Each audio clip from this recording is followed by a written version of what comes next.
বন্ধুরা, আজকে আমি আপনাদের এমন একটা মজার ঘটনা শোনাবো যেটা আমাদের গ্রামের মানুষ এখনও ভুলতে পারে নাই। ঘটনাটা প্রায় ২ বছর আগের। চট্টগ্রামের এক ছোট গ্রামে থাকত রফিক নামে এক ছেলে। ছেলেটা একটু ভয় পেত সবকিছুতেই। রাতে একা বের হতে পারত না। বিদ্যুৎ চলে গেলে কম্বল মুড়ি দিয়ে শুয়ে থাকত। একদিন রফিক তার বন্ধুদের সাথে পাশের বাজারে ক্রিকেট খেলা দেখতে গেল।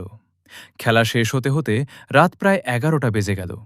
বন্ধুরা সবাই একসাথে বাড়ি ফিরছিল, কিন্তু মাঝপথে একজন বলল, দোস্ত, আমি এই রাস্তা দিয়ে যাবো। আরেকজন বলল, আমি ওই দিক দিয়ে যাই। শেষে দেখা গেল রফিককে একাই যেতে হবে। রফিক তখন থেকেই ভয় পাওয়া শুরু করল। রাস্তার দুই পাশে বড় বড় গাছ, চারদিকে একদম অন্ধকার। মাঝে মাঝে কুকুর ডাকতেছে, আর দূরে কোথাও শিয়ালের শব্দ। রফিক মনে মনে আয়াতুল কুরসি পড়তে পড়তে হাঁটতেছিল। হঠাৎ সে শুনল ঝোপের ভিতর থেকে খস খস শব্দ আসতেছে। রফিক থেমে গেল। তার বুক ধড়ফড় শুরু হয়ে গেল। সে ধীরে ধীরে পিছনে তাকাল, কিন্তু কাউকে দেখতে পেল না। সে আবার হাঁটা শুরু করল। কিছু দূর যাওয়ার পর আবার সেই শব্দ, খস খস খস।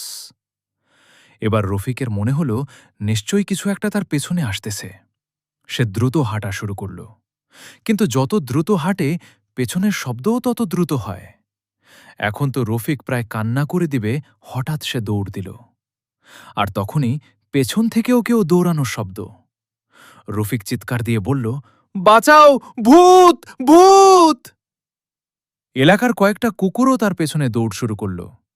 রফিক দৌড়াতে দৌড়াতে হঠাৎ একটা কলা গাছের সাথে ধাক্কা খেয়ে ধপাস করে পড়ে গেল। তারপর ভয়েতে চোখ